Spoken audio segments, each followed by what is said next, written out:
Oke guys, masih bareng kita ya di Dennis Talks. Ngobrol yuk. Nah, jadi di obrolan kita kali ini kita akan ngobrolin nih banyak banget pertanyaan-pertanyaan dari teman-teman yang mungkin nggak berani buat ditanyain gitu di luar. Nah, tapi kita bisa jawab nih di Dennis Talks ya. Nah, kalau boleh nih kok, ada beberapa pertanyaan nih soal ya anak-anak muda lah, kehidupan anak muda gitu Kehidupan anak kan. muda, oke. Jadi biasanya nih, salah satu pertanyaannya tuh gini, biasanya nih kan kita kalau malam mingguan tuh nggak afdol ya kalau misalnya kita tuh nggak hangout, nggak party lah kayak gitu, ya mabok tipis-tipis lah, tipsi dikit gitu kan kata orang, nggak asik. Tipsi-tipsi gitu ya. Jadi tapi besokannya minggu ibadah tuh. Nah, malamnya mabok, party, besoknya ibadah. Cakep nggak tuh? Nah, menurut kau gimana sih gitu loh? Oke. Saya garis bawahin ya, kita garis bawahin ya. Gimana kalau ada orang ngajak tipsi-tipsi lah ya, gitu. Besoknya ibadah gitu kan. Iya, Nah, betul. ini kata kuncinya sebenarnya gini, besoknya ibadah. Nah, ini yang jadi masalah. Seringkali orang itu membedakan kehidupan itu antara waktu mau dalam tanda kutip pelayanan di gereja sama kehidupan sehari-hari. Iya. Nah, akibatnya, oh berarti kalau besoknya nggak pelayanan, nggak apa-apa dong. Nah, kalau dibalikin gitu kan. Oh Iya, berarti betul. mau mabok lalu kan nggak gitu konsepnya ya gitu. Jadi sebenarnya ini bukan soal besoknya pelayanan atau enggak. Kayak begitu kan. Tapi balik lagi, ini bukan soal boleh enggak, bener salah, tapi ini soal bawa kehidupan atau enggak. Kan gitu ya. Nah, Firman kan mencatat ya gitu ya. Segala sesuatu diperbolehkan, tapi tidak segala sesuatu ada gunanya. Nah, jadi kalau saya boleh masuk sih, ini bukan soal besoknya mau pelayanan atau enggak gitu ya. Tapi Oke. kita ngobrol lagi soal yang kita apa yang kita lakukan ini sebenarnya bawa keuntungan atau enggak gitu. Nah, Oke, jadi balik oke. lagi gitu ya. Jadi jangan jangan kita pisahin seolah-olah. Nah, ini soalnya kalau kita nggak hati-hati sama ini yang akhirnya banyak bikin orang itu apa ya? Kehilangan authenticity di dalam pelayanan. Gitu kan? Dan ini yang akhirnya yang bikin kenapa di dalam mungkin tempat peribadatan gitu ya, atau kita sebutnya kalau kita gereja lah gitu ya, itu banyak orang yang pakai topeng yang tebal gitu. Ya karena konsep ini gitu. Oh besok pelayanan nggak boleh bikin aneh-aneh. Nah sedangkan kan kalau kita bicara soal ketepatan atau tidak gitu, ini kan bukan pelayanan kita kan bukan cuma saat kita di mimbar. Pelayanan kita kan bukan cuma saat kita di gereja, tapi pelayanan kita tuh seharusnya buat apapun yang kita lakukan, nah itu kan jadi pelayanan kita kan gitu. Jadi selalu tanam mindset jangan seolah-olah oh besok gue mau pelayanan di gereja nih gitu ya. Berarti gue nggak boleh ngelakuin ini. Tapi kalau lagi nggak pelayanan berarti Senin sampai Jumat party mabok gitu Bablas ya. aja Nah, pokoknya. Sabtu tobat wah itu kan bahaya ya gitu. Jadi konsepnya yuk kita samain jangan jangan dipisahin ya. Jadi kehidupan pelayanan di gereja dan kehidupan di sehari-hari ini seharusnya di kehidupan yang sama gitu. Ya jadi sekali lagi bukan soal boleh atau enggaknya tapi ya ada gunanya enggak gitu. Berarti kayak daily life juga ya, kok. Nah, tapi tadi kan itu jawabannya mungkin lebih ke orang yang pelayanan Oke, minggunya. ya. Nah, kalau yang nggak pelayanan nih, misalnya Oke. kayak aku cuma jemaat biasa gitu loh, Yes. ya nggak apa-apa dong, toh aku nggak naik ke mimbar gitu loh. Nah, Karena itu kan balik banyak yang lagi. bilang, ya mimbar tuh kudus, jadi lo harus menguduskan diri segala macem. Nah, yang jadi pertanyaan aku tuh berarti kalau misalnya gua nggak pelayanan, gue boleh dong kayak gitu. Nah, tapi nih kok aku sebagai orang yang misalnya melakukan itu, aku malah kayak kalau misalnya dibilang boleh atau nggak boleh, membawa kehidupan atau enggak, jadi lebih ke apa ya? Jadi kayak takut gitu loh ke gereja ibadah karena aku Oh. ngerasa ya aku udah ngelakuin dosa nih malamnya gitu loh. Jadi kayak ngerasa nggak layak aja gitu buat ibadah. Nah, ini kuncinya nih. Makanya sekali lagi, ini obrolan kita ini harus dicerna dengan hati-hati ya gitu ya. Karena gini, bukan berarti apa ya, boleh dan oh berarti di expose silahkan gitu, di embrace gitu ya. Tapi seandainya pun terjadi, nah, tapi ini memang fenomena yang sebenarnya real terjadi sih gitu ya. Iya, Jadi iya. begitu orang ngerasa, aduh, gue kayaknya nggak layak nih, gue nggak mau ke gereja, aduh, gue kayaknya nggak layak Mending nggak diajak usah pelayanan, gereja sekalian gitu nggak usah loh. gereja sekalian gitu Heeh. kan. Nah itu mungkin kasih pembandingnya gini ya, kayak ada orang lagi sakit, terus nunggu sembuh dulu baru ke dokter, nah gitu. Iya, iya. Nah gitu kan. Nah justru gereja ini seharusnya jadi tempat di mana kumpulan orang yang kita ngerti, kita ini perlu disembuhkan.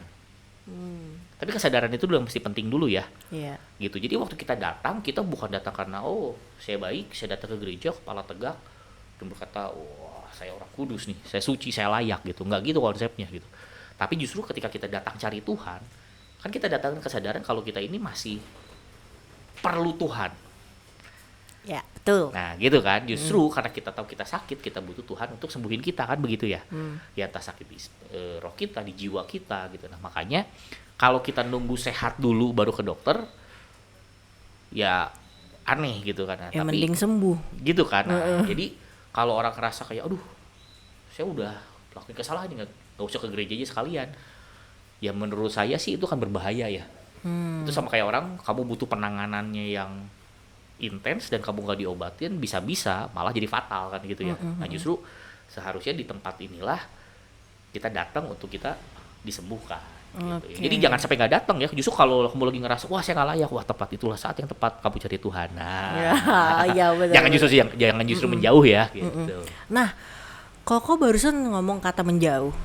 Nah, otomatis dong ketika kita abis ngelakuin dosa misalnya gitu kan, kita tahu kita aduh gue lagi nggak banget lah gitu. Apalagi Terus nggak banget kita lah. ngerasa gue makin jauh nih dari Tuhan karena gue ngelakuin dosa kayak gitu kan. Nah, sebenarnya bisa nggak sih kita tuh ngejauhin Tuhan? Bisa nggak kita ngejauhin Tuhan? Bisa dong, Bisa. bisa. Oke. Kita pakai dasar Penjelasannya firman nih ya. gimana? Iya, oke. Dasar firmannya ada loh. Ini pada kejadiannya dari manusia pertama banget nih. Jadi waktu Adam Hawa ini makan dari pohon yang dilarang sama Tuhan, apa yang mereka lakukan? Sembunyi. Sembunyi kan? Iya. Sembunyi kan? Kenapa? Malu. Malu. Nah, kalau dari firmannya kan kita lihat sebetulnya bisa nggak manusia itu berusaha sembunyi dari Tuhan, meskipun sebenarnya Tuhan tahu lah ya mereka di mana. Ya kan? Itu pertanyaan pertama. Yang kedua, Tuhan cari mereka nggak? Cari kan? It's the same thing sama kita gitu. Sekalipun kita sudah buat dosa, nah kita berpikir masalahnya, banyak orang itu berpikir Tuhan yang menjauhi kita. Nah, iya bener. Nah, ini kan konsepnya salah nih. Heeh. Gitu kan? Iya. Nah, karena kita tertuduh sama diri sendiri, padahal Tuhan ini datang nyari, woi di mana nih kamu gitu. Kitanya justru sembunyi karena kita ngerasa, aduh aku nggak layak nih. Aku takut, aku malu gitu. Nah jadi konsepnya kalau tadi pertanyaannya bisa nggak kita sembunyi, firman jelas bilang Adam Hawa aja sembunyi kok. Bukan cuma menjauh, sembunyi loh. Gitu ya. Jadi kuncinya ingat, sadari bahwa ketika sekalipun kita sudah berbuat dosa, Tuhan tetap mau dekat sama kita.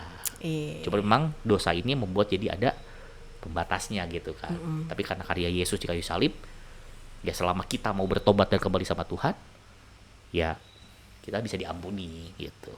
Oke, menarik ya penjelasannya. Nah, terus ada yang nanya lagi nih kok.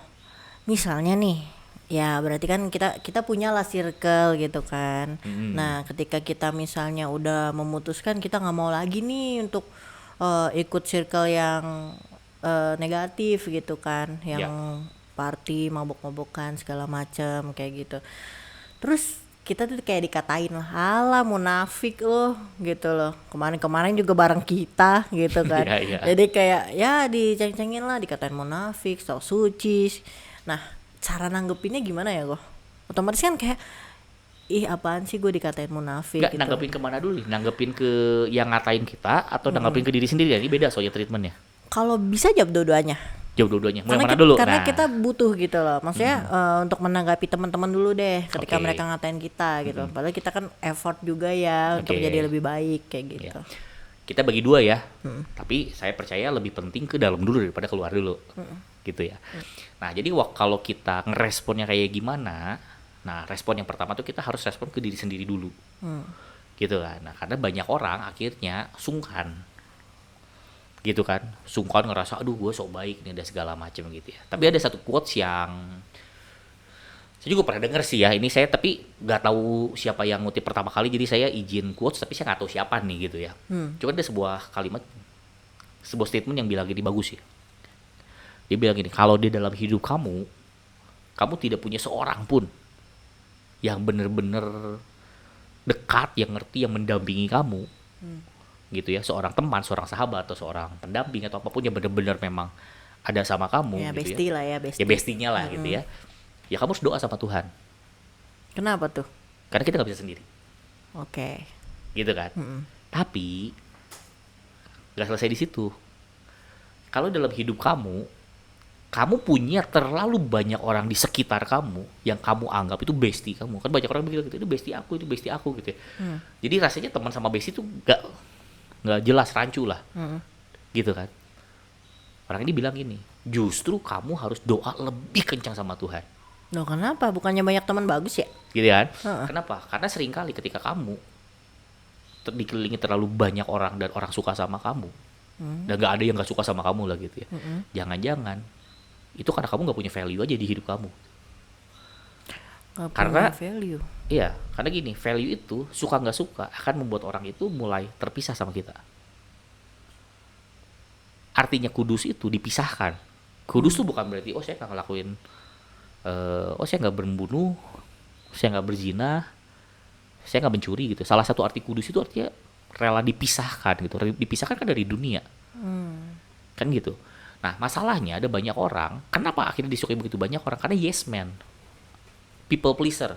Semuanya kita usahain supaya orang senang sama kita, kan gitu kan. Iya. Bahkan sekalipun itu hal yang kita tahu itu nggak bener, untuk menjaga perasaannya ya kita ikutin, kan begitu. Nah jadi kita harus hati-hati justru. Nah ini yang prinsip kita pegang dulu ya, buat respon ke diri kita sendiri. Kita mesti ngerti kita tidak didesain untuk menyenangkan semua orang, kan gitu. Itu yang pertama. Dan yang kedua, kita harus cek ada value nggak yang kita pegang, kan begitu. Nah kan, kalau kita udah ngerti value-nya, maka respon itu bisa berbeda.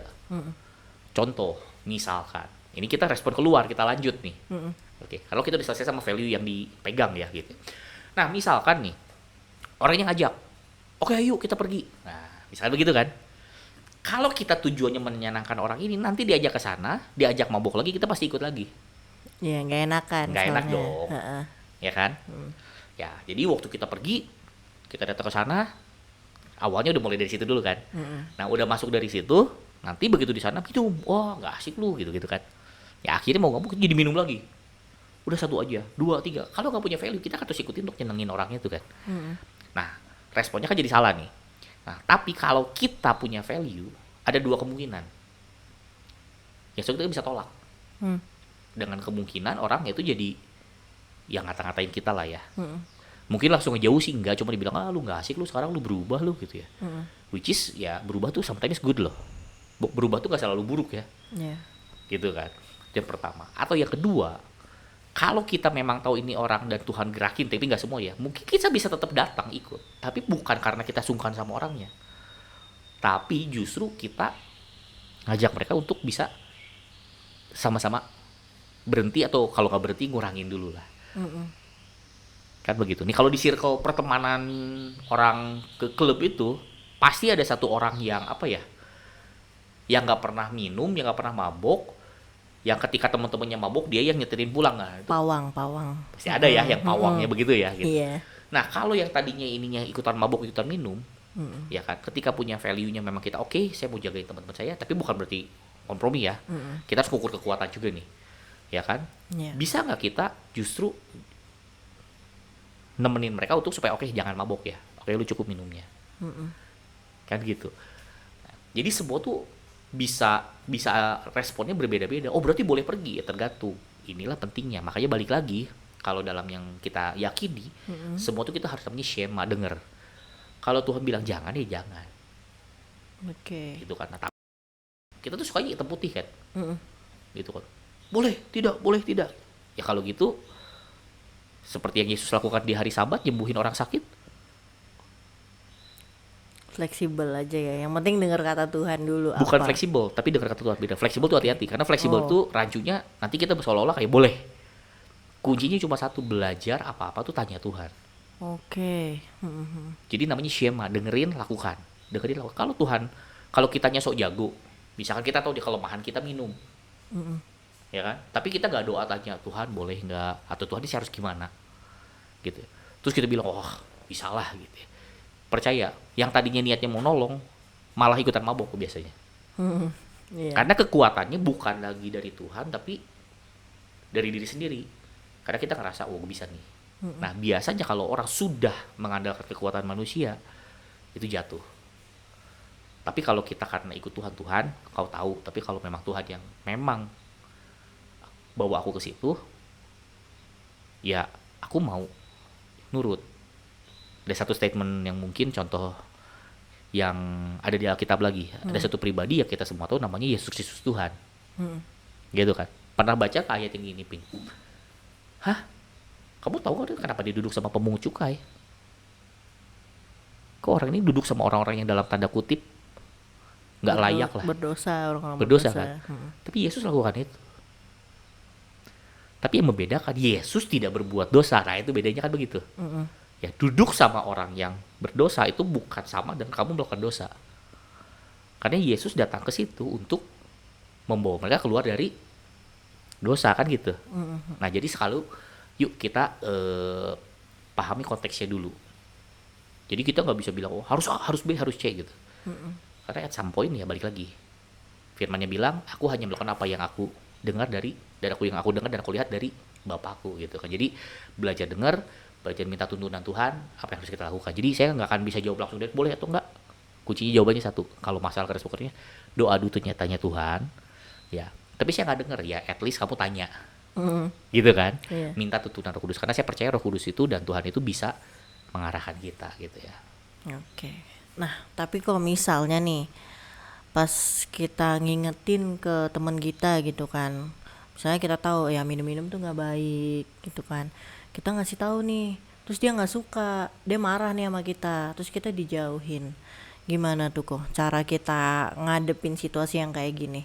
Apakah kita ya udah gitu bodo amat, yang penting gue udah kasih tahu, terus kita ya udah hilang aja gitu, atau kita tetap stay di situ ngingetin terus gitu walaupun kita dibenci sama dia. Nah menurut kok gimana gitu loh, baiknya gimana? Bukan baiknya. Sorry jawabannya mungkin itu aja sih. Saya balik lagi sekali lagi Shema lagi sih.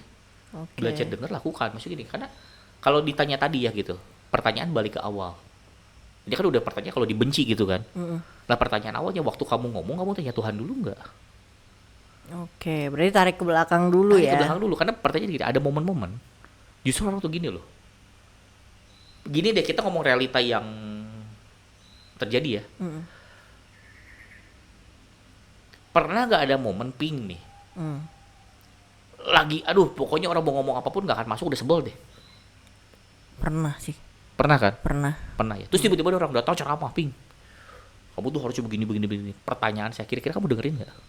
Enggak sih, malah pengen tabok rasanya. Ini pengen ditabok rasanya. Iya, bener. Gitu. Oke. Tapi ada momen-momen kamu lagi kesel deh. 2 jam kemudian kamu udah tenang. Atau gue datang misalkan nih. Oke, gue datang. Ping, ya makan dulu. Gitu. Oke, pizza. Gitu. Aku makan nih. Terus dari muka udah kelihatan lu lebih santai. Saya tanya, kenapa Ping? Iya, lebih enak ya kayak gitu. Kayak gitu kan? Nah, jadi komunikasi itu seninya di situ. Bukan soal kita. Nah, kadang-kadang orang berpikir gini, kita harus menyatakan kebenaran. Ya benar, tapi kan caranya juga bisa dipikirin bos. Iya. Kan gitu ya? Iya. Kalau orang udah memang di titik-titik tertentu, kita harus keras ya harus keras. Tapi kan nggak setiap waktu. Kan begitu ya? Jadi kita benar-benar harus punya, ya ini namanya ketepatan, the key is in the detail gitu. Kuncinya itu di detailing gitu. Dan kita mesti tahu nih, ini kita mau masang paku di tembok ini nih ya. Saya harus pakai paku yang sesuai. Kalau saya pakai misalkan kalau di beton, saya pakai paku biasa bengkok. Ya kan? Iya. Tembus enggak, malah rusak. Iya. Kan begitu. Ada tembok-tembok tertentu bahkan udah nggak bisa pakai palu, dia harus dibor dulu. Gitu. Oh kita paksain gak bisa, caranya pokoknya harus dipalu. Ya goalnya nggak nyampe gitu. Ya jadi kembali ke awal lagi, ya kita tadi itu kalau misalkan memang kita tahu kita mau ngasih tahu, ya tanya Tuhan. Ini saya kasih tahu atau ya, gitu kan. Terus yang kedua, Tuhan kapan waktunya ngomongnya. Yang ketiga caranya gimana. Saya kasih satu kesaksian nyata ya boleh ya. Boleh. Jadi satu waktu saya pernah lihat ada satu orang. Ini tim saya dulu mungkin 10 tahun lalu kali ya. Dulu saya handle tim penyanyi. Nah hari itu ada salah satu orang ini, saya lupa lah kejadiannya apa, cuma saya lihat ini anak mukanya aduh kayak nggak enak banget gitu kan. Sekali waktu saya datang loh, ngerasa kita tim leader kan sukanya pinginnya harus datang dengan ada apa begitu kan. Tapi saya coba praktek, Tuhan ini kenapa ya, tapi di hati itu kayak ada suara lembut yang cuma ngingetin kayak udah biarin dulu, kasih waktu. Ya sudah, saya biarin dulu. 2 hari kemudian apa 3 hari kemudian gitu, saya datang lagi sama dia, ketemu. Tiba-tiba saya keinget, saya percaya itu Tuhan. Tapi mukanya udah biasa. Terus saya tanya, saya nggak sebut namanya lah ya. Kenapa gitu? Kemarin dia udah oke nih. Gimana kabar? Baik, gini gitu kan. Kemarin gue lihat tuh kenapa tuh katanya. Kayaknya mukanya lagi asem banget gitu kan. Jadi cerita gini. Iya tadi gue mau tanya, cuman kok di hati kayak gak ngasih ya gitu bahasanya gitu kan. Nah terus kata-kata orang ini bikin saya jadi sadar sih. Jadi makanya momen tuh penting. Terus dia bilang gini, iya sih kok kalau lu tanya berapa hari lalu itu katanya, gue pasti gak akan jawab sih. Karena gue lagi sebel banget sama semua. Gue lagi kesel banget dan gak tahu tiba-tiba gue sebel aja sama semua orang. Dan semua yang nanya itu gue anggap kepo. Ngapain sih lu bikin ikut campur urusan orang gitu loh. Ini just mind your own business gitu. Jadi bayang nggak sebuah perhatian, ya kita menanya kenapa bisa gue bantu nggak? Tapi kalau di momen yang salah itu jadi sebuah apa ya? Jadi sebuah serangan yang buat dia jadi ganggu gitu kayak, lu ngapain sih kok campur urusan gue gitu? Nah jadi balik lagi gitu kan, apakah kita sudah melakukan yang tepat atau tidak? Nah kalau sudah sampai orangnya marah, coba kita cek lagi, tanya lagi, siapa lagi Tuhan mesti gimana? Ya kan kalau ternyata memang Tuhan suruh ngomong gitu ya, dan kamu ngomong dan hasil gitu ya sudah. Gitu kan, karena itu memang bagian kamu, ya kamu gak usah masukin hati gitu ya. Tapi kalau misalkan memang karena kamu salah, ya kamu minta maaf sama orangnya. Nah gitu, jadi balik lagi belajar bergaul sama Tuhan ya gitu, tanya Tuhan mesti ngapain nih, nah gitu. Cukup fair gitu ya. Penjelasannya sangat jelas, cukup jelas. Sambil minum dulu ya. Nah, kita hari ini disponsori sama Ron nih. Ron 88 ya guys. Seger. Oke, ya. Nah, ya biasalah kok kalau misalnya dalam pertemanan gitu kan. Pasti ada momen kayak yang tadi Koko bilang gitu loh. Kayak kita pengen ngomong tapi kalau nggak tepat malah jadi bumerang gitu kan, orangnya malah sebel sama kita gitu padahal niat kita baik. Nah tapi masih berkaitan sama hal itu, jadi kita tuh better be true ke teman kita, jujur ke dia walaupun itu bakal nyakitin dia gitu kan. Kita tahu banget kalau gua ngomong nih orang pasti sakit sih, tapi lebih baik seperti itu atau kayak kita ya udah kita belai-belai aja gitu, kita tutupin biar nggak nyakitin hati dia. Tapi ya itu sebuah kebohongan yang bisa dibilang itu bakal jadi bom waktu ya, yang kalau dia one day tahu dia juga bakal sakit, sama sih bakal sakit juga gitu loh. Jadi cara nanggepinnya gimana ya kok? Harus be true, harus apa bukan gitu, jadi harus otentik atau harus fake gitu kan bahasanya gitu kan. Iya. Kalau pertemanan gini, lu mau temenan sama orang yang fake nggak sih? Enggak sih. Ya itu aja kuncinya. Jadi sebenarnya kalau ditanya apakah kita harus jadi real friends gitu maksudnya, atau kita ini ya saya percaya segala sesuatu itu harus otentik. Cuman bedanya kembali ke pertanyaan sebelumnya, nah ini menarik nih Ping. Ya kan, pertanyaannya, nah kadang-kadang orang ini be true itu bukan berarti lu harus omongin semua.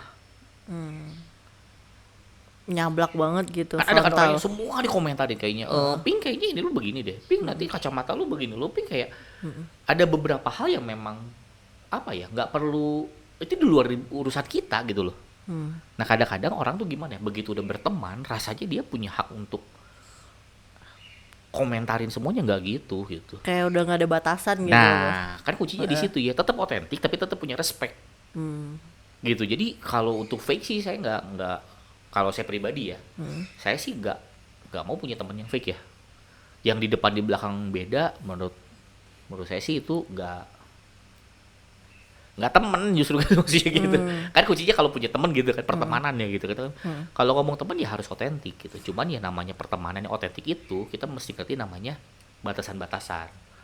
Karena nggak semua hal, oh berarti otentik harus ngomongin ya. Menurut gue kayaknya rambutnya nggak asik nih gitu diomongin, kayak nggak nggak semua hal harus kita komentarin ya gitu. Iya, Gitu. Kecuali orangnya minta pendapat ya. iya.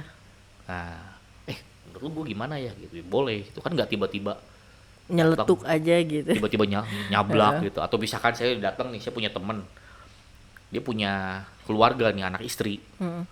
Terus saya lihat dia waktu ngedidik anaknya dia kan begini, terus tiba-tiba saya datang, nggak boleh, ngedidik anak tuh harus begini gitu. Kan nggak gitu konsepnya gitu. Loh saya punya temen tiba-tiba datang, kok ngedidik anak tuh harus begini gitu, kayak ya lu lakukan aja sama anak lu, kenapa lu paksa gua, kan begitu ya. Karena kan setiap anak tuh spesial, karena saya punya 3 anak aja treatmentnya beda, kan gitu ya. Nah jadi ya be true itu bukan berarti no boundary ya, bukan berarti nggak ada batas ya gitu. Jadi be true tapi ngerti batas, ngerti waktu, ngerti cara. Oke. Gitu. Oke. Nah, guys, menarik sekali ya gitu pembahasan kita kali ini soal batasan-batasan, gimana kita jadi be authentic gitu loh ke teman-teman kita tanpa harus menyakiti dia gitu kan. Karena ya seni berbicara itu penting. Jadi kita akan bahas lagi next dengan topik yang berbeda ya di Dennis Talks. See you. See you.